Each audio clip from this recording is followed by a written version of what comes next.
गधे को सांप भी कर रहा पकड़ के घिस घिस के उसी से, पर वो क्या समझ रहा है? सामान्य पत्थर। उसे समझने के लिए आंखें किसकी चाहिए? जौहरी की। बस उसी तरह कृष्ण रूपी हीरा तो कण कण में समाया है, उसे कृष्ण जैसे हीरा को परखने के लिए आंखें मीरा की चाहिए, जौहरी होना चाहिए। वो भक्त ही जौहरी है जो उस कण कण में समाये ईश्वर को पहचान लेता है।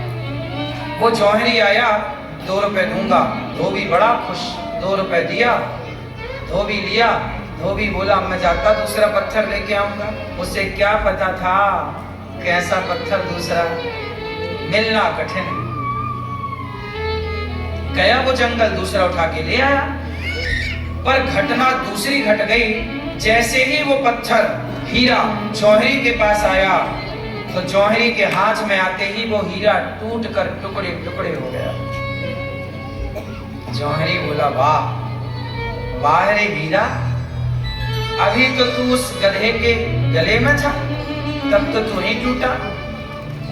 गधे को घिस रहा था, तब तो तू नहीं टूटा, और जौहरी के पास आते टूट गया। तब उस हीरे ने, टूटे हुए हीरे ने कहा, है जौहरी, वो धोबी तो जानता ही नहीं था कि मेरी कीमत क्या है। तुम उसके पास था, पर तू तो जानता था कि मैं कौन हूं। पर तुमने जानकर भी, तुम जानते थे कि मेरी कीमत करोड़ों की है, फिर भी तुमने मेरी कीमत 2 रुपए लगाई। धोबी नहीं जानता था कि मेरी कीमत क्या है, तुम उसके पास खुश था, पर तुम तो जानते थे, फिर भी तुमने मेरी कीमत 2 रुपए लगाई। तो जब जानकार ही मेरी कीमत नहीं समझेगा तो मैं जी कर क्या करूंगा? टुकड़े टुकड़े तो हो ही जाऊंगा। बस यही सिद्धांत जीवन का है। पाकिस्तान के लोग राम को ना जाने तो कोई आश्चर्य नहीं,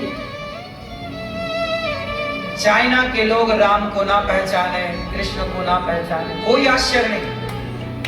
पर भारत के लोग राम को ना जाने, राम के आदर्शों पर ना चले, तो राम वही हीरा है। राम हीरा है, कृष्ण हीरा है, भगवत गीता हीरा है, एक एक वचन हीरा है, पर उस हीरे की कीमत पाकिस्तान के लोग ना जाने, अमेरिका के लोग ना जाने तो चलता है। पर भारत, तुम तो जौहरी हो, तुम तो वो जौहरी हो जो कृष्ण को जानते हो, तुम तो वो जौहरी हो जो राम को समझते हो।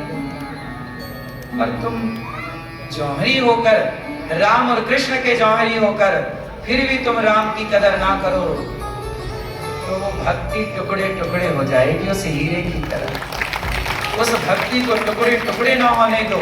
इसके लिए जो नहीं जानता, अच्छी बात है, जाने वो, तुम तो जानते हो, इसलिए तुम तो सवेरे जागकर भगवत गीता के 1-2 श्लोक बोल लिया करो। तुम तो सवेरे जल्दी स्नान करके सूर्य भगवान को जल चढ़ा लिया करो।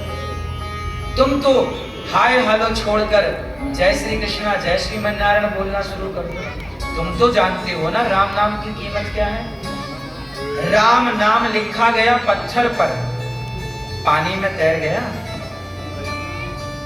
हाँ या ना? अमेरिका के लोगों को शायद बिलीव ना हो, चाइना के, हमें पाकिस्तान के लोग शायद ये बात स्वीकार ना करें, पर तुम्हारे पास तो राम सेतु आज भी 8 लाख साल पुराना एविडेंस के रूप में, सबूत के रूप में मौजूद है। कम से कम